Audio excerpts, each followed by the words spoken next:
കഴിഞ്ഞ പ്രാവശ്യം ഉണ്ടായിരുന്ന ആരൊക്കെ ഉണ്ട്? കഴിഞ്ഞ പ്രാവശ്യമുള്ള കണ്ടിട്ടുണ്ടോ? ഞങ്ങളെ കണ്ടിട്ടുണ്ടോ കഴിഞ്ഞ പ്രാവശ്യം? ശരി. ഇപ്പോൾ കൂടുതൽ പറയണ്ടല്ലോ. നമ്മളെ ഫെഡറേഷൻ്റെ മുൻകാല ട്രഷററായിരുന്ന ആളാണ്, ട്രാൻസ്പോർട്ടിലെ ഉദ്യോഗസ്ഥനായിരുന്നു.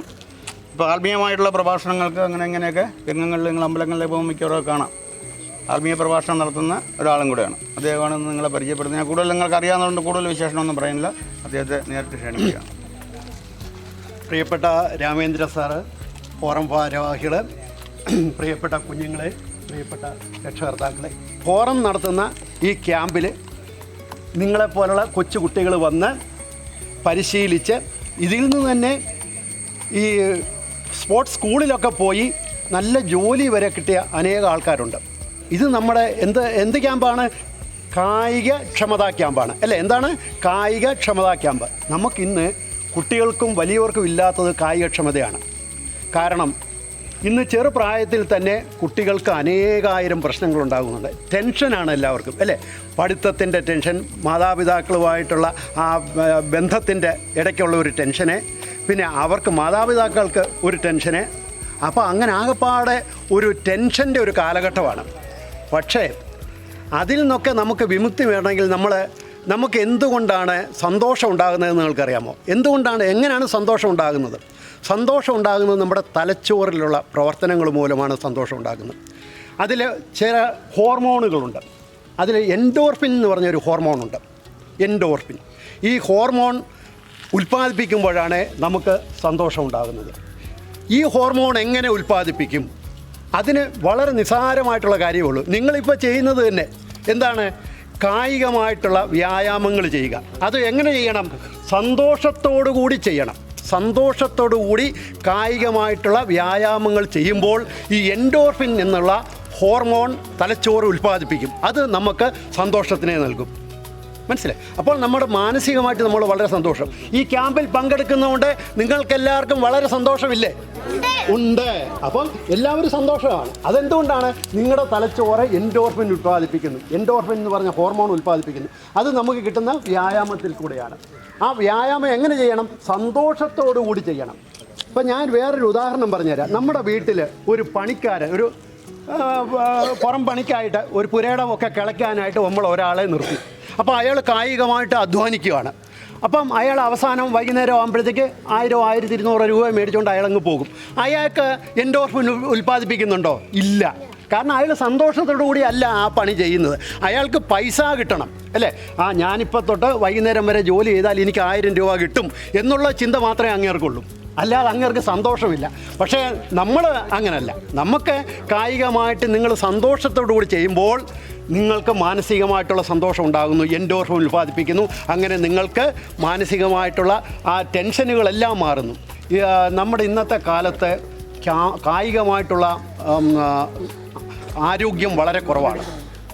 കാര്യം എന്താണെന്ന് വെച്ചാൽ നമ്മുടെ മൊബൈലിൻ്റെ ഒരു സ്വാധീനം തന്നെയാണ്. പലപ്പോഴും കുട്ടികളെല്ലാവരും മൊബൈൽ കാണാൻ ആഗ്രഹിക്കുന്നതാണ്.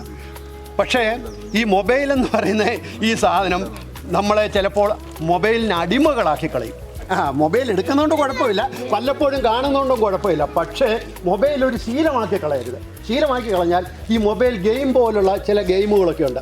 ആ ഗെയിമിലൊക്കെ ചില കുട്ടികളൊക്കെ പങ്കെടുത്ത് എത്രയോ സംഭവങ്ങൾ നമ്മൾ കേൾക്കുന്നു.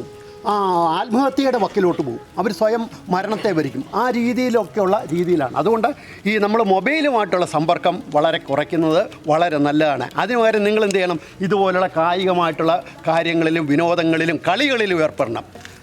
ഭഗവത്ഗീതയിൽ ഒരു വാക്യമുണ്ട്, കർമ്മണ്യവാധികാരസ്ഥേ മാ ഫലേഷു കഥാചന മാ കർമ്മഫല ഹേതുർപൂർ മാതേ സംഘോസ്ത അകർമ്മണി. അതിൻ്റെ അർത്ഥം എന്ന് പറഞ്ഞാൽ നമ്മൾ കർമ്മം ചെയ്യുക, ഫലം ഇച്ഛിക്കരുത്.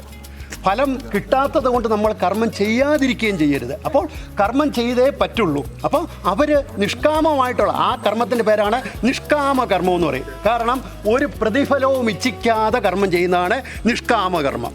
ഈ ഫോറം ഭാരവാഹികളെല്ലാം നിഷ്കാമ കർമ്മികളാണ്.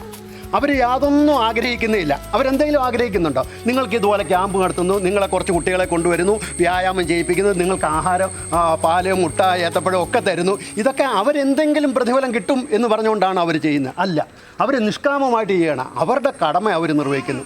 അപ്പോൾ കുട്ടികൾ എന്ത് ചെയ്യണം? കുട്ടികളുടെ കടമ നിർവഹിക്കണം, കുട്ടികളുടെ കർമ്മം ചെയ്യണം. എന്താണ് കുട്ടികളുടെ കർമ്മം എന്ന് വെച്ചാൽ നല്ല രീതിയിൽ ഭംഗിയായിട്ട് പഠിക്കുക, നല്ല മാതാപിതാക്കളെ നല്ലതായിട്ട് അനുസരിക്കുക, മറ്റുള്ളവരോട് നല്ല രീതിയിൽ പെരുമാറുക, അല്ലേ? സ്നേഹം, കരുണ, ദയ, ഇതൊക്കെ നമ്മൾ വളർത്തിക്കൊണ്ടുവരിക. ഇതൊക്കെ പോസിറ്റീവ് ചിന്തകളാണ്. പോസിറ്റീവും നെഗറ്റീവും ചിന്തകളുണ്ട്. പോസിറ്റീവ് ചിന്തകൾ എന്ന് പറഞ്ഞാൽ എന്താണ്? നല്ല കാര്യങ്ങളിലേക്കുള്ള ശ്രദ്ധ കൊണ്ടുപോവുക. അതായത് എങ്ങനെ ചെയ്യണം? മാതാപിതാക്കളെ ബഹുമാനിക്കണം, ഗുരുക്കന്മാരെ ബഹുമാനിക്കണം, മറ്റുള്ളവരോട് നന്നായിട്ട് പെരുമാറണം, ദേഷ്യപ്പെടാതിരിക്കണം, ഇങ്ങനെയൊക്കെയാണ്. അതേസമയത്ത് ദുർഗുണങ്ങളുമുണ്ട്. അതൊന്നും നമുക്ക് വേണ്ട. നമുക്ക് സൽഗുണങ്ങളാണ് വേണ്ടത്. അപ്പോൾ ആ രീതിയിലാണ് പോകേണ്ടത്. നമുക്ക് പോസിറ്റീവ് എനർജി നമുക്കുണ്ടാകണം. ഇനി എനിക്ക് ഒരു കൊച്ചു കഥയും കൂടെ പറഞ്ഞ് ഞാൻ അവസാനിപ്പിക്കാം. ഒരു ഗുരുവും ഒരു ശിഷ്യനും ഉണ്ടായിരുന്നു. ഗുരു ശിഷ്യ പണ്ടത്തെ കാര്യമാണ്. ഗുരു ശിഷ്യൻ ബന്ധമാണ്. അപ്പം മാതാപിതാ ഗുരു ദൈവം, അതൊരു ആപ്തവാക്യമാണ്. നമ്മുടെ പുരാതന കാലം മുതലേ ഉള്ള ഒരു ആപ്തവാക്യമാണ് മാതാപിതാ ഗുരു ദൈവം. എന്തൊക്കെയാണ്? മാതാ, പിതാ, ഗുരു, ദൈവം. അപ്പോൾ അതിൻ്റെ അർത്ഥം എന്താണ്? മാതാവ് ആദ്യം ആ സ്ഥാനം കൊടുക്കേണ്ട ആരാണ്? മാതാവ്, അമ്മയ്ക്കാണ്. അമ്മയ്ക്കാണ് ഏറ്റവും വലിയ സ്ഥാനം. കാരണം അമ്മയാണ് നമ്മളെ പ്രസവിച്ച്, നമ്മളെ പാലൂട്ടി വളർത്തി, നമ്മളെ ഇത്രയും വലുതാക്കി, നമ്മുടെ എല്ലാ കാര്യങ്ങളും നോക്കുന്നു. അതുപോലെ തന്നെ സ്ഥാനമാണ് ആരൊക്കെ? പിതാവ്. പിതാവും നമ്മുടെ കാര്യങ്ങളെല്ലാം നോക്കും. അച്ഛൻ നമ്മുടെ കാര്യങ്ങളെല്ലാം നോക്കുന്നു. അപ്പം മാതാപിതാ. പിന്നെ വേറെ ആരാണുള്ളത്? ഗുരു.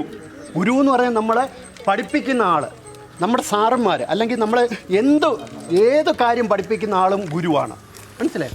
ആ ഗുരു എന്ന് പറഞ്ഞാൽ നമുക്ക് പുതിയ അറിവുകൾ നമുക്ക് തരികയാണ്. ഈ അറിവിൽ കൂടാണ് നമ്മൾ വളരുന്നത്. അപ്പോൾ മാതാപിതാ ഗുരു ആരാണ്? ഇവരെല്ലാം ദൈവം. ഇവരെല്ലാം ദൈവത്തിന് തുല്യമാണ്. ദൈവതുല്യമായിട്ടുള്ള വാക്കുകൾ. പക്ഷേ ഭഗവാന്റെ വാക്കുകൾ നമുക്ക് കേൾക്കാം. എങ്ങനെ ഭഗവാന്റെ വാക്കുകൾ കേൾക്കുന്നത്? നമ്മുടെ മാതാവിൽ കൂടെയും, നമ്മുടെ അച്ഛനിൽ കൂടെയും, നമ്മുടെ ഗുരുക്കന്മാരിൽ കൂടെയും ഒക്കെ നമുക്ക് ദൈവത്തിൻ്റെ വാക്കുകൾ നമുക്ക് കേൾക്കാൻ കഴിയും. അത് ദൈവവാക്യമായിട്ട് നമ്മൾ കരുതണം. കാരണം അവരോ മാതാവോ പിതാവോ ഗുരുവോ ഒരിക്കലും നമ്മൾ നശിക്കാനായിട്ട് ഒരിക്കലും ആഗ്രഹിക്കത്തില്ല. അവർ നമ്മുടെ നന്മയിലാണ് അവർക്ക് താല്പര്യം. അപ്പോൾ അങ്ങനെ ആ പോസിറ്റീവ് എനർജി ആയിട്ട് നമ്മളെ വളർത്തിക്കൊണ്ട് വരാനായിട്ടാണ് അവർ ശ്രമിക്കുന്നത്. ഗുരുവും ശിഷ്യൻ്റെയും കഥയാണ് പറഞ്ഞു വന്നത്, അല്ലേ? അപ്പോൾ ഒരിടത്ത് ഒരു ഗുരുവും ഒരു ശിഷ്യനും ഉണ്ടായിരുന്നു. അപ്പോൾ അവരൊരു വളരെ ചെറിയൊരു വീട്ടിൽ, ചെറിയ വീടെന്ന് പറഞ്ഞാൽ ഒരു ഓലപ്പര. ഇപ്പോൾ ഓലയൊക്കെ നിങ്ങൾക്കറിയാം, ഓല കൊണ്ടുള്ള പെരകളൊക്കെ ഉണ്ട്. പക്ഷേ പണ്ട് കാലത്തുണ്ടായിരുന്നു. കാട്ടിലെ ഒരു ചെറിയ ഒരു വീട് പോലെ കെട്ടി അവരവിടെ താമസിച്ചുകൊണ്ടിരുന്നപ്പോൾ ഒരു ദിവസം അതിഭയങ്കരമായ രാത്രിയിൽ അതിഭയങ്കരമായിട്ടുള്ള ഇടിയും മിന്നലും കാറ്റും ഒക്കെ വന്നു. അങ്ങനെ വന്നപ്പോഴത്തേക്ക് ഇവരാകപ്പാടെ വിഷമിച്ചു. അവരെ ഓരോരിടത്ത് ചുരുണ്ടുകൂടി അങ്ങനെ ഇരുന്നു. കുറേ ഭയങ്കരമായിട്ടുള്ള മഴ, കാറ്റ്, ഇതെല്ലാം കൂടെ വന്ന് എന്ത് ചെയ്തു? ഇവരെ ഇരിക്കുന്ന ആ വീടിൻ്റെ ഒരു ഭാഗം പറന്നങ്ങ് പോയി. കുറച്ച് ഭാഗം മാത്രമേ അവർക്കുള്ളൂ. പിറ്റേ ദിവസമായി, നേരം വെളുത്തു. ഇവർ ഭഗവാനെ വിളിച്ചുകൊണ്ടൊക്കെ എഴുന്നേറ്റു. ശിഷ്യൻ ചോദിച്ചു, അല്ലയോ ഗുരു, ഈ ഭഗവാൻ എത്ര ക്രൂരനാണ്. നമ്മളൊക്കെ ആകപ്പാട് ഈ കൊച്ചു വീടേ ഉള്ളൂ. ഈ വീട് പോലും ഭഗവാന്റെ ആ ശക്തി കൊണ്ട് എടുത്തു കളഞ്ഞു. അപ്പം ഭഗവാൻ അങ്ങനെയുള്ള ആളാണോ എന്ന് ചോദിച്ചു. അപ്പോൾ ഗുരു പറഞ്ഞു, നീ ഒരു കാര്യം ചെയ്യേ, നീ എന്താണ് ചിന്തിക്കുന്നത്? ഭഗവാൻ എത്ര കാരുണ്യവാനാണ്. കാരണം എന്താണ്? ഭഗവാൻ നമുക്ക് ഇരിക്കേണ്ട സ്ഥലത്തുള്ള ആ ഭാഗമൊക്കെ അതുപോലെ തന്നെ വെച്ചിട്ട് കുറച്ച് ഭാഗം മാത്രമേ ഈ കാറ്റ് കൊണ്ട് പോയിട്ടുള്ളൂ. നമ്മളിപ്പോഴും സുരക്ഷിതരാണ്. നമുക്ക് സുരക്ഷിതരായിരിക്കാനുള്ള കാര്യം ഭഗവാൻ നമുക്ക് തന്നിട്ടുണ്ട്. അപ്പം അതെന്ത് ചിന്താഗതിയാണ്? പോസിറ്റീവ് ചിന്താഗതിയാണ്. അപ്പം ശിഷ്യൻ നേരെ തിരിച്ചാണ് ഇതാണ് പോസിറ്റീവ് ചിന്താഗതി എന്ന് പറയാം. അപ്പം നമുക്കൊരു പ്രയാസം ഉണ്ടാകുമ്പോൾ നമ്മൾ പോസിറ്റീവായിട്ട് ചിന്തിക്കണം. നമ്മുടെ മനസ്സിനെ നമ്മൾ ധൈര്യപ്പെടുത്തണം. മനസ്സ് ഉദ്ധരേതാത്മനാത്മാനം ന ആത്മാനം അവസാദേ ആത്മൈവ ആത്മനോ ബന്ധുഹി ആത്മൈവ രിപുരാത്മന. ചെറിയായിട്ട് പറഞ്ഞു തന്നു കഴിഞ്ഞാൽ ശരിക്കും അർത്ഥം പറയുകയാണെങ്കിൽ മനസ്സ് തന്നെയാണ് നമ്മുടെ ശത്രുവും നമ്മുടെ മിത്രവും. അപ്പം മനസ്സിനെ നമ്മൾ ബലപ്പെടുത്തുക. നമ്മൾ എന്ത് വന്നാലും ശരി മനഃചാഞ്ചല്യമില്ലാതെ നമ്മൾ പെരുമാറുക. മനസ്സിനെ ഉറപ്പിച്ച് നിൽക്കുക. മനസ്സിനെ ഒരിക്കലും അധപ്പതിപ്പിക്കരുത്. ഞാനൊരു മോശക്കാരനാണ് എന്ന് ഒരിക്കലും നമ്മൾ ചിന്തിക്കരുത്. നമ്മുടെ ആത്മാവ് കൊണ്ട് ഉയർത്തണം. ബുദ്ധി കൊണ്ട് ആത്മാവിനെ ഉയർത്തണം, തലച്ചോറിനെ ഉയർത്തണം എന്നാണ് പറയുന്നത്. നമ്മുടെ ബുദ്ധി പ്രവർത്തിക്കണം. നിങ്ങൾ അങ്ങനെ ഉത്തമ കുട്ടികളായിട്ട് ഈ രാജ്യത്തിന് വേണ്ട കുട്ടികളായിട്ട് നല്ല പൗരന്മാരായിട്ട് വരാൻ ഈശ്വരൻ അനുഗ്രഹിക്കട്ടെ എന്ന് പ്രാർത്ഥിച്ചുകൊണ്ട് നിർത്തുന്നു. എല്ലാവർക്കും നമസ്കാരം, സന്തോഷം. എനിക്ക് എൻ്റെ കൂട്ടുകാർക്ക് നല്ല വാക്കുകൾ പറഞ്ഞു തന്നു ശ്രീകുമാർ അങ്കിളിന് നന്ദി. ഓക്കെ, ഇന്ന് സാവിയയുടെ ബർത്ത്ഡേ ആണ്. സാവിയ കൊണ്ടുവന്നാണ് മുട്ടായി.